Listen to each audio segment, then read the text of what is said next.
بسم اللہ الرحمن الرحیم۔ میرے پیارے دوستو، آپ سب کو پیارا سا سلام۔ دوستو، آج کی اس ویڈیو میں ہم بات کرنے والے ہیں یاجوج اور ماجوج۔ یاجوج اور ماجوج کون ہیں؟ دوستو، ابواب الناش میں اس قوم کے بارے میں بہت سے مختلف خیالات پائے جاتے ہیں، مگر زیادہ تر لوگ ان کی حقیقت سے بے خبر ہے۔ یاجوج اور ماجوج کیسے دکھتے ہیں اور یہ کس شخص صورت کے ہوں گے؟ وہ کون سی دیوار ہے جس کے پیچھے یاجوج اور ماجوج قید ہے، اور وہ اس دیوار میں کتنے سوراخ کر چکے ہیں؟ یہ سب ہم آپ کو آج کی اس ویڈیو میں بتائیں گے۔ دوستو، زمانہ قدیم میں بہت سی قومیں گزری ہیں جو ظلم و جابریت میں اپنی مثال خود تھی، اور ان کی طاقت اور دہشت کی بنا پر ہر طرف انہی کا سکہ چلتا تھا۔ ایسے ہی ایک قوم یاجوج اور ماجوج کی بھی تھی۔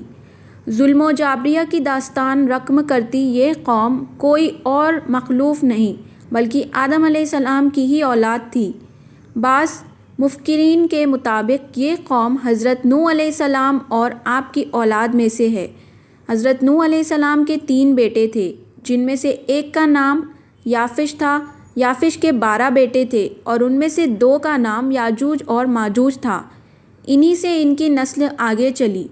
اس کے علاوہ یاجوج اور ماجوج کے ساتھ ہی جو اہم نام زیر تذکرے آتے ہیں وہ حضرت ذوالقرنین کا ہے۔ دوستو، حضرت ذوالقرنین کے بارے میں کہا جاتا ہے کہ یہ کوئی نبی نہیں بلکہ اللہ کے نیک بزرگ بندے اور بادشاہ تھے، جن کو ذوالقرنین کا لقب چند وجوہات کی بنا پر دیا گیا۔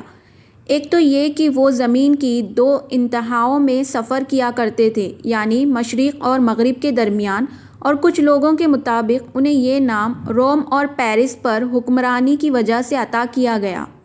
بہادر اور طاقتور بادشاہ ہونے کے ناطے دنیا بھر کے بادشاہ ان کے تابع تھے، اور ان کے خلیرے بھائی یعنی حضرت خضر علیہ السلام ان کے خاص وزیر تھے۔ حضرت ذوالقرنین اکثر حالت سفر میں رہتے۔ اسی دوران وہ ایسے سلطنت میں پہنچے جہاں ترک آباد تھے۔ وہاں 2 پہاڑوں کے بیچ ایک جگہ تھی جس میں ایک قوم آباد تھی جو ترکوں کا قتل عام کیا کرتی تھی اور اپنی سرکشی اور فتنہ انگیزی کی وجہ سے بے حد مشہور تھی۔ یہ قوم ہر طرح کی برائیوں کا مجموعہ تھی اور انتہائی طاقتور قوم تھی جس سے مقابلہ کرنا کسی کے بس کی بات نہیں تھی۔ اس کا ذکر قرآن کریم کی سورہ کہف میں یاجوج اور ماجوج اور حضرت ذوالقرنین کی حالت بیان کرتے ہوئے فرمایا جاتا ہے کہ جب وہ اپنے شمالی مہم کے دوران 2 پہاڑوں کے درمیان پہنچا تو اسے ایسے قوم ملی جس کی زبان ناقابل فہم تھی۔ جب ترجمہ کے ذریعے گفتگو ہوئی تو انہوں نے عرض کیا کہ یاجوج اور ماجوج اس ملک کے بڑے فسیدے ہیں۔ اگر آپ ان کے اور ہمارے بیچ میں ایک دیوار کھڑی کر دیں تو ہم آپ کے لیے خرچ کا انتظام کریں گے۔ حضرت ذوالقرنین نے بنا کسی خرچ یا معاوضے کے صرف ثواب کی نیت سے اس قوم کو کرنے کی رضامندی ظاہر کر دی اور ان پہاڑوں کے درمیان لوہے اور پگھلے ہوئے تانبے کی ایک مضبوط دیوار کھڑی کر دی، جس سے وقتی طور پر یاجوج اور ماجوج کا فتنہ دب گیا۔ اور جب یہ دیوار تعمیر ہو گئی تو حضرت ذوالقرنین نے اللہ تعالیٰ کا شکر ادا کیا اور ساتھ ہی لوگوں کو یہ بھی بتا دیا کہ اگرچہ دیوار بہت مضبوط ہے مگر یہ ہمیشہ کے لیے نہیں ہے، جب اس رب کا حکم قریب آئے گا تو یہ دیوار کھل جائے گی۔ صحیح بخاری حدیث میں نبی کریم حضرت محمد مصطفیٰ صلی اللہ علیہ وسلم نے اس دیوار میں تھوڑے سے سوراخ کو فتنے کے قریب ہونے سے تعبیر فرمایا تھا۔ ایک اور حدیث میں آتا ہے کہ یاجوج اور ماجوج ہر روز اس دیوار کو توڑتے ہیں اور کل کے لیے چھوڑ دیتے ہیں، پھر جب اللہ کی مشیت ان کو باہر نکالنے کی ہوگی تو وہ کہیں گے کہ کل انشاءاللہ ہم اس دیوار کو توڑیں گے، اور پھر دوسرے دن وہ اس دیوار سے نکلنے میں کامیاب بھی ہو جائیں گے۔ جب یہ قوم آزاد ہو جائے گی تو وہ تباہی مچاتے ہوئے نکل پڑیں گے اور ان کا پہلا گروہ بحر تبریہ تک پہنچے گا اور اس جھیل کا سارا پانی پی جائیں گے۔ اسی طرح جب آخری گروہ وہاں پہنچے گا تو وہ حیران ہو کر کہیں گے کہ یہاں کبھی پانی ہوا کرتا تھا۔ پھر یہ قوم ہر طرف فساد برپا کر دے گی اور ہر بلندی سے اترتی ہوئی نظر آئے گی، اور ایک وقت ایسا آئے گا کہ ساری زمین پر انہی کا قبضہ ہوگا۔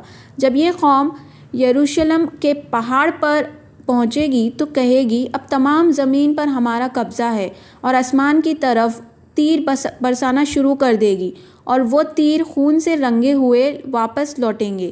نبی کریم صلی اللہ علیہ وسلم نے ان کا حلیہ بتایا کہ ان کے قد چھوٹے ہوں گے اور چہرے چوڑے چوڑے ہوں گے اور آنکھیں چھوٹی سی ہوگی۔ پھر حضرت عیسیٰ علیہ السلام کو اللہ رب العزت نے ارشاد فرمایا کہ وہ مسلمانوں کو دور کی طرف جمع کر لے، کیونکہ یاجوج اور ماجوج کا مقابلہ کسی کے بس میں نہ ہوگا۔ حضرت عیسیٰ علیہ السلام اور ان کے ساتھی اس وقت ایسی جگہ کھڑے ہوں گے جہاں کھانے پینے کی سخت کمی ہوگی۔ پھر لوگوں کی درخواست پر حضرت عیسیٰ علیہ السلام اللہ سے دعا فرمائیں گے، اللہ تعالیٰ ان کی گردن اور کانوں میں کیڑے پیدا فرمائیں گے اور وہ سب ان سے ہلاک ہو جائیں گے، اور عالم یہ ہوگا کہ ہر طرف انہی کی لاشوں بکھری پڑی ہوگی۔ پھر اللہ رب العلیم خاص قسم کے پرندوں کو مقرر کریں گے جن کی گردن اونٹوں کی طرح ہوگی، اور وہ ان کی لاشوں کو اٹھا کر اس جگہ سے لے جائیں گے جہاں پر اللہ کا حکم ہوگا۔